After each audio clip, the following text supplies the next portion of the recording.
It's been a never-ending cycle for the Minnesota Twins. Anytime they start to harness a shred of momentum or positivity, they abruptly fall flat on their faces and plunge into another losing spell. We saw it happen again this past week as the team keeps digging and calls for a change to disrupt the pitiful status quo start gaining traction.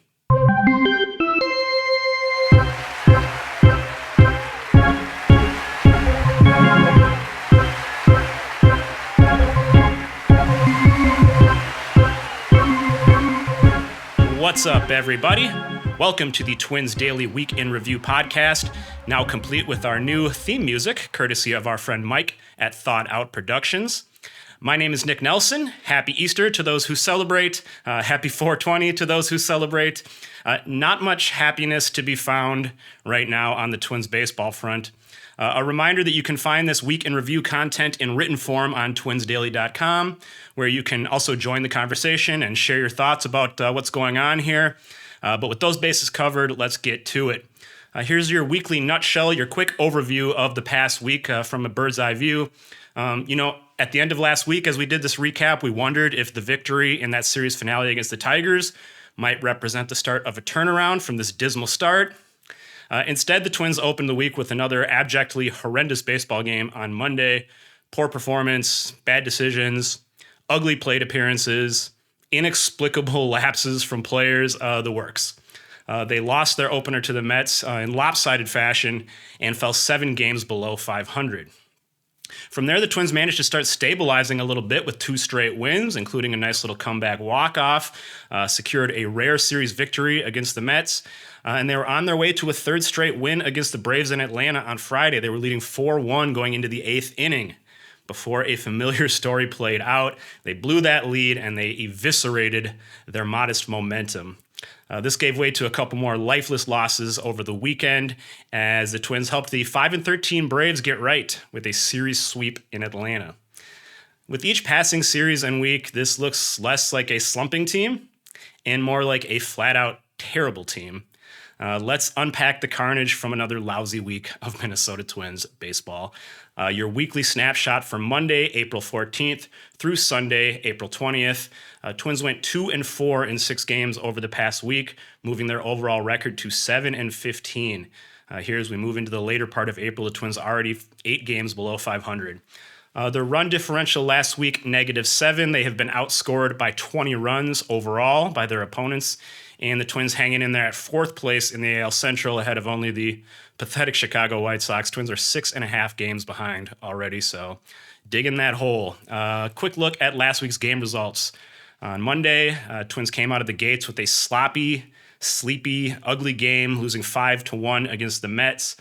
Their 1 through 3 hitters, Julian, Buxton, and Castro, going 0 for 12 with 7 strikeouts in that game.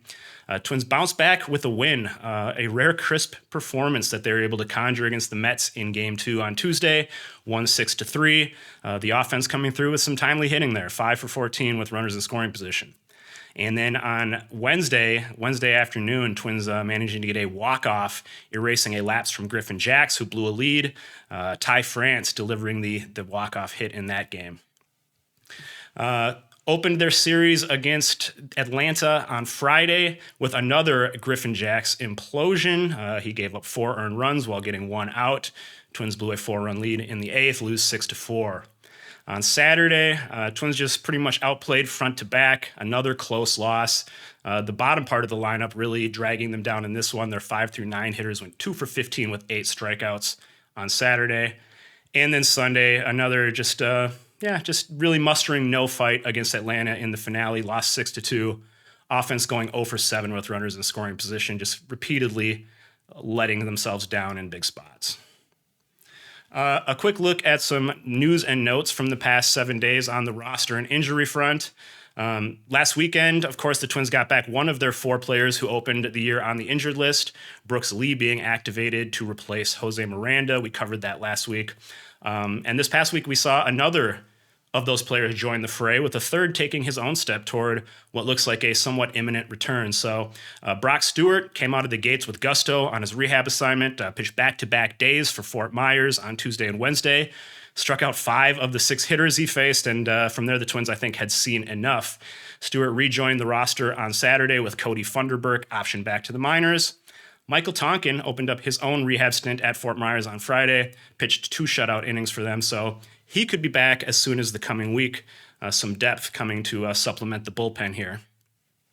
Royce Lewis still a little further out, but he too is making some strides toward returning. He was seen taking batting practice and fielding grounders at Target Field this past week and has reportedly advanced to, quote, light base running. So looks like an activation around the start of May, maybe a little later, which is pretty much in line with the initial expectations when he got hurt, about a 4 to 6 week timeline. That looks to be within reach for him, so we'll keep an eye on his continued progress.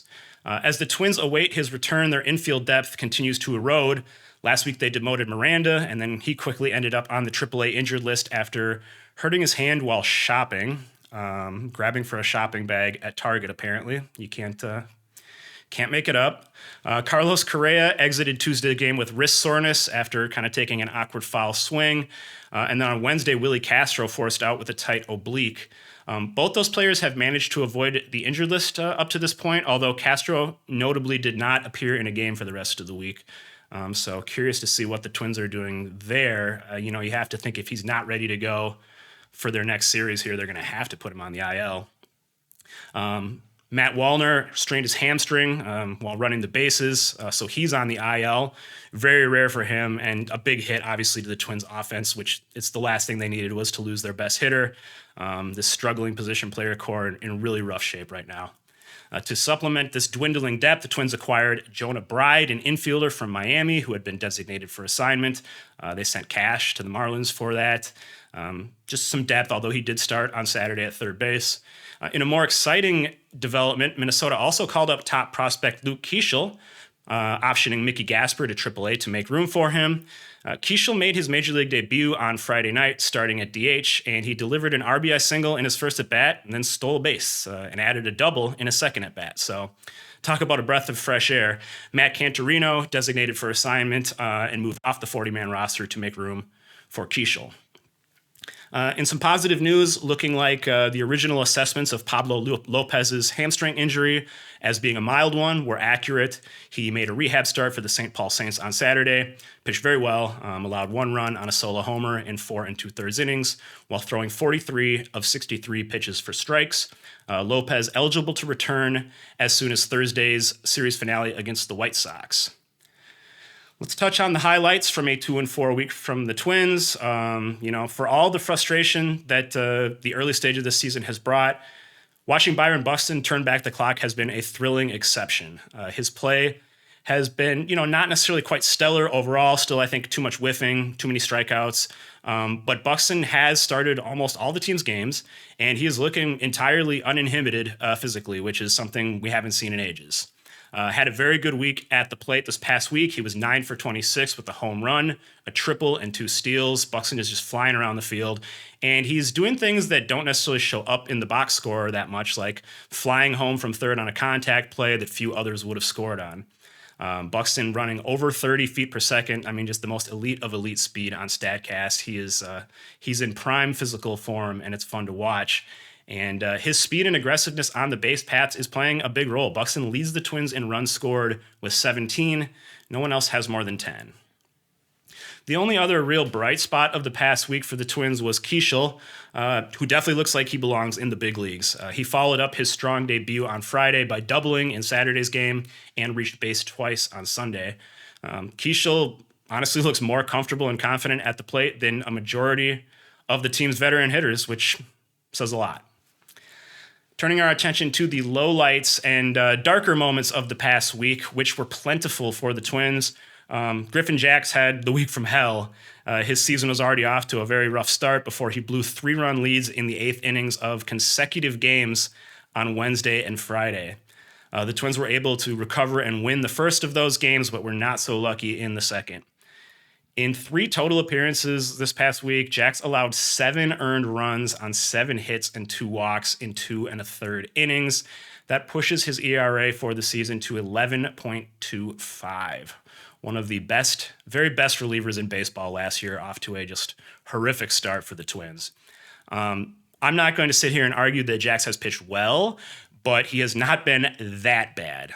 In a trend that dates back to spring training where he had a 480 batting average on balls in play, Jax has been extraordinarily unlucky when hitters are putting the ball in play, seemingly everything turning into a hit. You can definitely argue with fairness that his lapses in execution and command are to blame for some of this. I mean, he's leaving some balls over the plate, including when he's ahead in the count.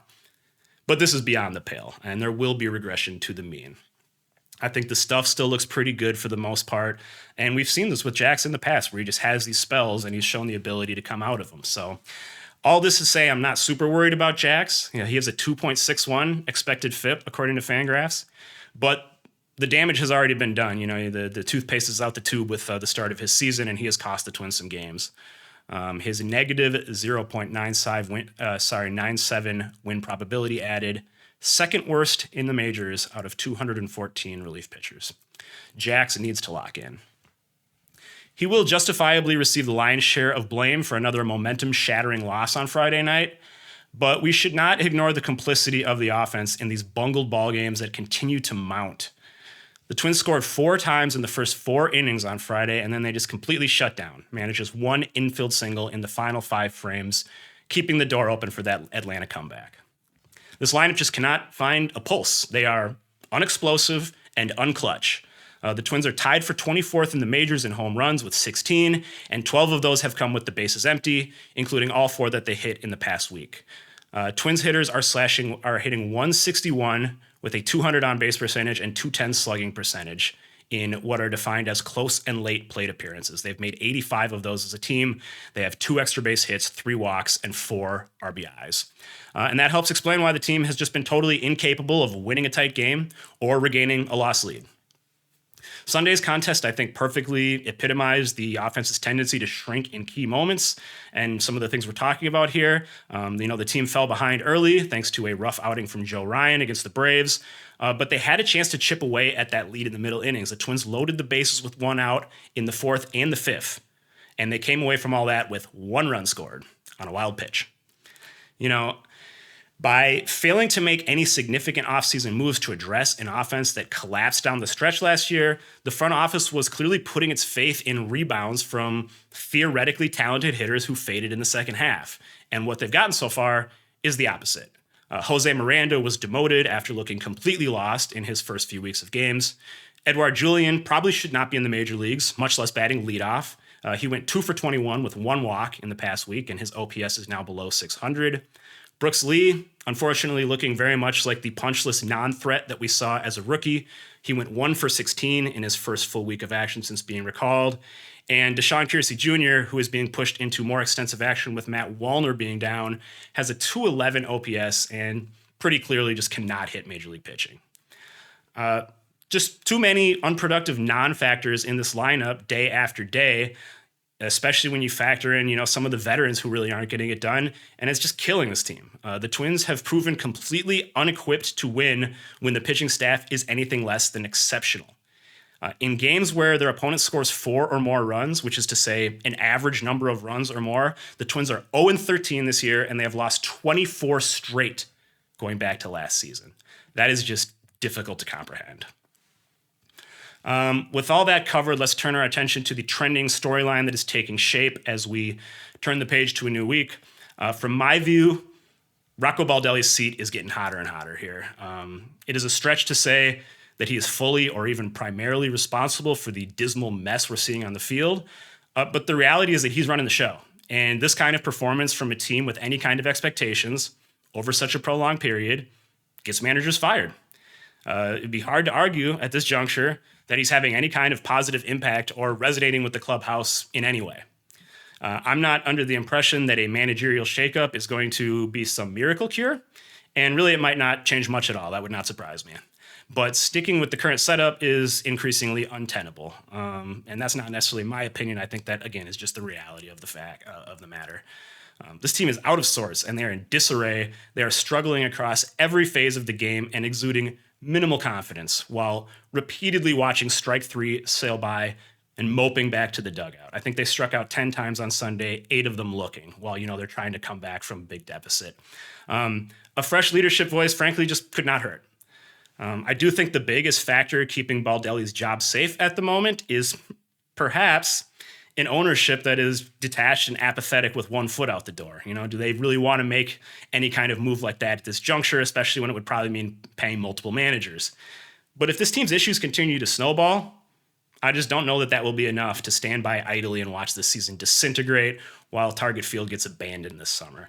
Names worth watching as potential interim replacements would include Jace Tingler, the bench coach, who has considerable managerial experience, as well as Hank Conger and Tommy Watkins, who lack that experience but are very well liked. Good vibes, guys. So those are a few names I'd be keeping my eye on. Again, not rooting for Rocco to get fired, but something's got to give with the way this team has been going here for now about 70 games dating back to last season. Let's close out, as we always do, by looking ahead. It's a soft spot here on the schedule for the Twins, which has me of two minds. They're going to be returning to Target Field for a homestand that will feature series against the lowly White Sox and Angels. Those were the two worst teams in the American League by record last year. On the one hand, it's an opportunity to get right and hopefully make some real inroads toward 500, which they need to start doing. On the other hand, if the Twins don't capitalize by going at least 4-2 against these bottom-feeding squads, it's going to be really hard to muster any sort of hope for their outlook. I would really never be one to pronounce a team dead in April, but I don't know how anyone can maintain any sort of faith at that point. We've already seen the Twins come out with one utterly lackluster effort against the White Sox this year. They cannot afford anything else of that nature like we saw in their first game against the White Sox. So they got to go win some games for the home fans here and start the process of cleansing this horrific start from memory. Your matchups for next week. I laid these out without factoring in Pablo Lopez. I assume he will be returning potentially on Thursday or at the latest for the weekend series, but just not sure yet. I haven't seen any announcements as I record this. So here's what I've got.